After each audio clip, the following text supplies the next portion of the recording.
Bapak Ibu dan Saudara semua, Shalom, puji nama Tuhan, selamat hari baru. Kiranya doa kami Bapak Ibu di dalam anugerah dan kemurahan Tuhan, sekalipun mungkin masih ada pergumulan, masih ada persoalan, masih ada sakit yang masih Bapak Ibu Saudara semua alami. Tapi percayalah bahwa kasih setia Tuhan tetap ada, berkat Tuhan, pertolongan Tuhan, perlindungan Tuhan tetap ada di dalam kehidupan Bapak Ibu dan Saudara semua. Izinkan saya melanjutkan perenungan kita dengan tema hal-hal yang harus kita hindari, kita jauhi di dalam konteks persekutuan. Supaya persekutuan itu terasa manis, terasa indah, terasa menyenangkan. Apa saja yang harus kita hindari? Kita sudah belajar beberapa hal dan izinkan saya melanjutkan lagi. Masih dari teks yang sama, yaitu Efesus pasal yang keempat ayat 31 yang berkata demikian. Segala kepahitan, kegeraman, kemarahan, pertikaian, dan fitnah hendaklah dibuang dari antara kamu. Demikian pula segala kejahatan. Kita kemarin sudah belajar tentang bagaimana kita harus membuang kepahitan, karena kepahitan itu merusak, kepahitan itu bisa merusak diri tetapi juga bisa merusak orang lain. Dan kemudian ada dua hal yang dibicarakan di sini selanjutnya, yaitu berkaitan dengan kegeraman dan juga kemarahan. Apa bedanya kegeraman dan kemarahan? Meskipun nampaknya sama, tetapi Firman Tuhan memberikan penekanan khusus kepada kedua hal ini yang didampingkan bersamaan di dalam teks ini. Kata kegeraman di dalam bahasa aslinya adalah tumos, sedangkan kata kemarahan di dalam teks aslinya adalah orge.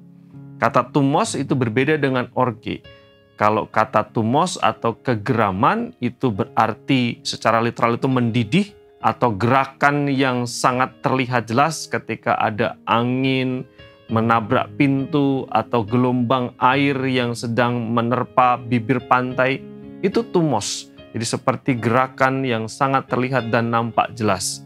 Kalau berkaitan dengan emosi seseorang, maka tumos adalah ekspresi emosi yang berkaitan dengan kemarahan yang tidak terkendali atau kemarahan yang meledak-ledak. Ekspresif, diluapkan semua hal yang di dalam, itulah tumos. Firman Tuhan menggunakan kata tumos yang adalah kegeraman, geram. Ini yang disebut dengan kemarahan yang meledak, kemarahan yang keluar, yang diluapkan semuanya.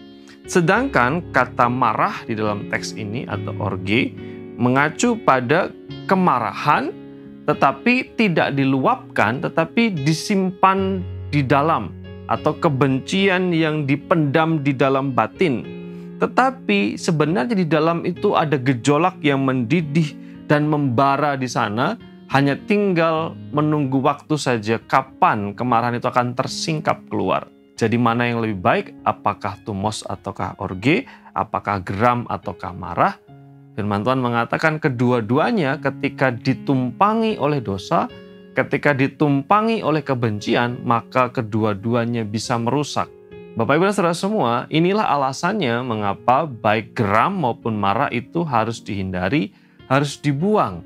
Bayangkan seandainya saudara di dalam konteks persekutuan, lalu ada seseorang yang tanpa kendali meluapkan kemarahannya dengan kata-kata yang kasar, dengan kata-kata yang keras, dengan mata yang melotot, dengan intonasi yang tinggi, dengan gebrak meja, dengan ototnya keluar semua.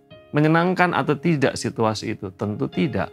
Atau seseorang yang ketika tersinggung dia begitu marah, lalu kemudian ketika menunggu waktu akan meledak sedemikian rupa, tentu kita juga tidak senang dengan adanya situasi seperti ini. Oleh karena itu firman Tuhan katakan jauhi atau buang tumos maupun orge, geram maupun marah di dalam interrelasi kita.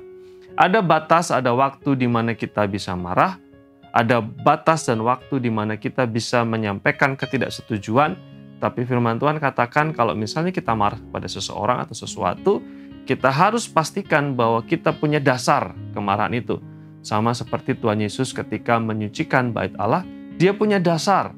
Tetapi juga kemarahan yang harus kita ekspresikan adalah kemarahan yang kudus, kemarahan yang tidak destruktif, tidak merusak, kemarahan yang tidak membunuh karakter orang lain, kemarahan yang tidak lepas kendali, kemarahan yang tidak membabi buta, itu adalah kemarahan yang dalam batas dan koridor yang benar. Mari kita warnai interrelasi kita dalam persekutuan dengan pengendalian diri, Jangan sampai ekspresi emosi kita itu justru destruktif atau merusak baik citra diri kita maupun juga orang lain. Kiranya firman Tuhan ini menolong kita untuk terus bertumbuh, menjadi bagian di dalam komunitas yang sehat yang saling membangun. Mari kita berdoa. Bapa di surga, terima kasih, kami bersyukur kembali karena kami mendapatkan nasihat firman Tuhan. Bagaimana kami harus mewarnai interrelasi kami di dalam persekutuan. Salah satunya adalah membuang dan menjauhi geram dan juga marah yang tidak kudus, yang tidak semestinya. Berkat dan anugerah-Mu kiranya atas kami semua. Di dalam nama Tuhan Yesus kami berdoa. Amin.